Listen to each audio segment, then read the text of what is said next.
what do you think sets apart organizations that kind of ignore disruption or they don't really care about disruption, and those who actually embrace it with like the wide open arms and they somehow manage to thrive? What is like one key difference that you think that they have? Well, the biggest thing is mindset. So it's understanding. So just stepping back for a second is it's, and you mentioned this earlier when you were saying, well, maybe they're a little bit cocky and they were arrogant. It's Yeah, assuming that what made you successful in the past is going to make you successful for the future. That is right. not how it works at all. So it's using your skills, your ability, your mindset, which is based on something called linear thinking. Okay. So if I Right. can explain for a second. So linear thinking is um, I went to I studied really hard and therefore I'm going to get good grades and I'm going to graduate and I'm going to get a good job and make a lot of money. You see the linear path because this is what worked in the past.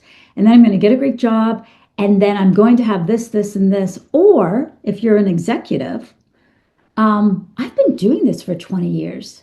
I'm an expert at this. I've been, creating growth for this company. So Right. I'm not necessarily going to pay attention to all of these signals that I'm seeing out there. I'm going to keep running my business as I used to because that's Yeah. what I know.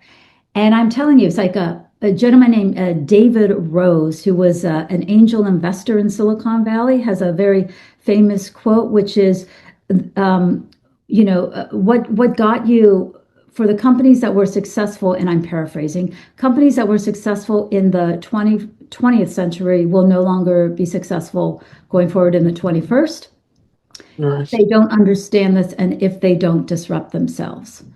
You know Yeah. what I'm saying? So, Yeah. and also, this is really hard. It's not easy to implement this change within a company because change starts with the leaders.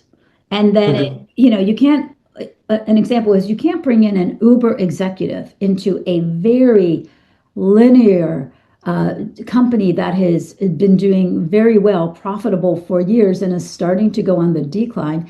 And to think that bringing in that executive into that group is going to change the company. Organizations do that all the time as well.